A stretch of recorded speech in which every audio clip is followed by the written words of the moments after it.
Olá, turma! Lembrando de usar máscara, hein? Importante usar a máscara. A ideia de hoje é a gente analisar como se deu a formação da sociologia no Brasil. Como já vimos, a sociologia surge de todos os processos de transformações sociais, políticas, econômicas da sociedade capitalista. E como se deu a sociologia no Brasil? A primeira coisa que devemos lembrar é que o capitalismo no Brasil foi tardio e dependente, tanto economicamente quanto de tecnologia externa. Então, nossos problemas sociais precisavam ser encarados de formas diferentes da sociologia que foi definida na Europa no século XVIII e XIX. Aqui no Brasil, no primeiro momento, os estudiosos precisavam importar essas análises e metodologias europeias. Estamos falando, no Brasil, do final do século XIX e início do século XX. Então, ali, nós não teremos uma sociologia genuína, uma sociologia para dizer que é a nossa. A sociologia brasileira, enquanto ciência, só vai se consolidar no final da década de 30, de 1930. Então, os primeiros passos da sociologia brasileira são dados por intelectuais não especializados, que buscaram formular teorias gerais sobre a sociedade brasileira. Não eram sociólogos. E aquele é um tempo de debate sobre o evolucionismo, e eles vão utilizar esse conceito com viés em fatores naturais para compreender a sociedade brasileira. A questão biológica vai ser muito forte nesse contexto. Podemos dizer que vai ser central nesse primeiro momento. A discussão das raças vai tomar um âmbito dessas discussões. Vejam o pensamento, por exemplo, de Raimundo Nina Rodrigues, que é mais conhecido como Nina Rodrigues. Ele parte justamente dessa ideia de raça.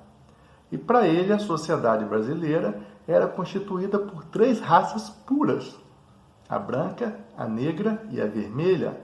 Só que os negros e os mestiços seriam inferiores em relação aos demais e seriam o motivo do atraso no desenvolvimento nacional.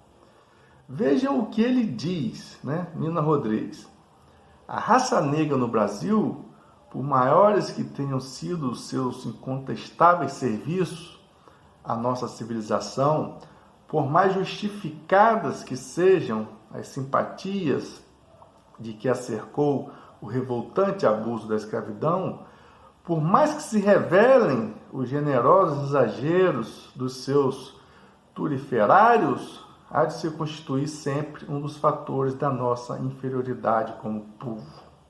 Vejam, a visão de Nina Rodrigues é determinista e evolucionista para analisar a realidade brasileira. A ideia de raça superior e inferior é a ideia do evolucionismo social. Vejam outro intelectual, Euclides da Cunha, isso mesmo, Euclides, autor de Os Sertões. Para Euclides, o que determinou a diversidade étnica brasileira foi a variedade climática e morfológica existente no país. E que no Brasil existe o que ele chama de complexidade racial, composta de 3 raças principais: o negro-branco, o indo-guarani e o branco. E Euclides diz que o meio físico será o fator determinante para a constituição das raças. É o darwinismo social, uma seleção natural na qual a capacidade de adaptação, onde os fortes que vão sobreviver. E Euclides analisa ainda a sociedade brasileira ao abordar de forma racista a sociedade sertaneja. E para ele tem distinção. O mestiço do sertão seria superior e mais forte do que o mestiço do litoral, porque o mestiço do litoral já teria sofrido influência do negro africano. Veja que percepção racista. Então vamos entender que essas justificativas evolucionistas e deterministas vão pautar esse processo inicial da sociologia brasileira. Vejam outro estudioso sobre essa realidade, Oliveira Viana. Para Oliveira Viana, tanto o negro quanto o indígena comprometeram o desenvolvimento do país. Essa miscigenação, para Oliveira Viana, foi motivo de atraso. Ele dizia que nem o negro, nem o índio tinham capacidade intelectual e nem capacidade política.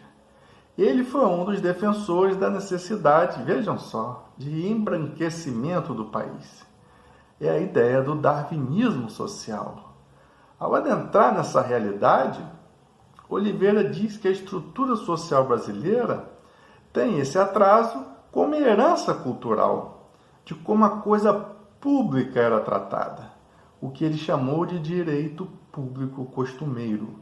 E o que era o direito público costumeiro? Era que o senhor de engenho tinha o poder de atuação.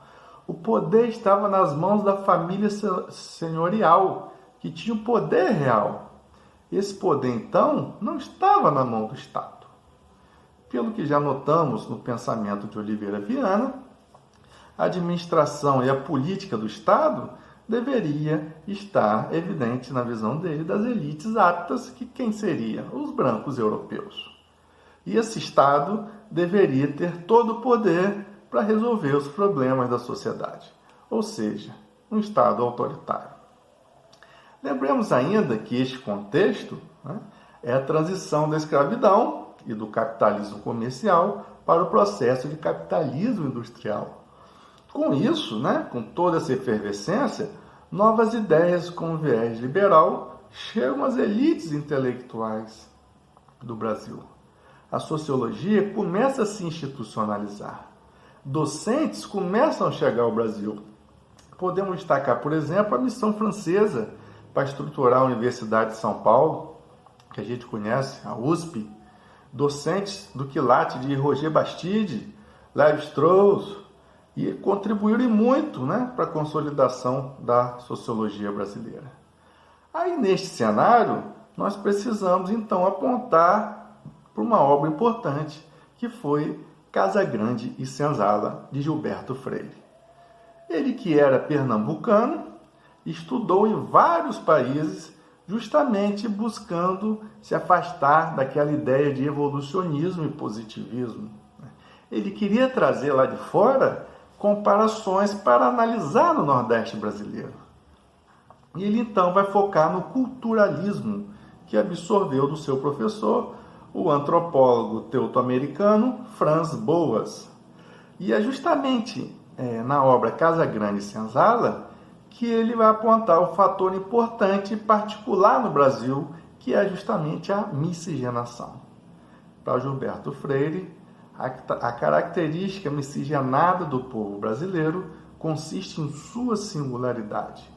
E o Brasil foi a única civilização que herdou elementos da miscigenação ibérica, constituído um povo formado por negros africanos, indígenas e europeus, ou seja, uma verdadeira democracia racial na visão de Freire.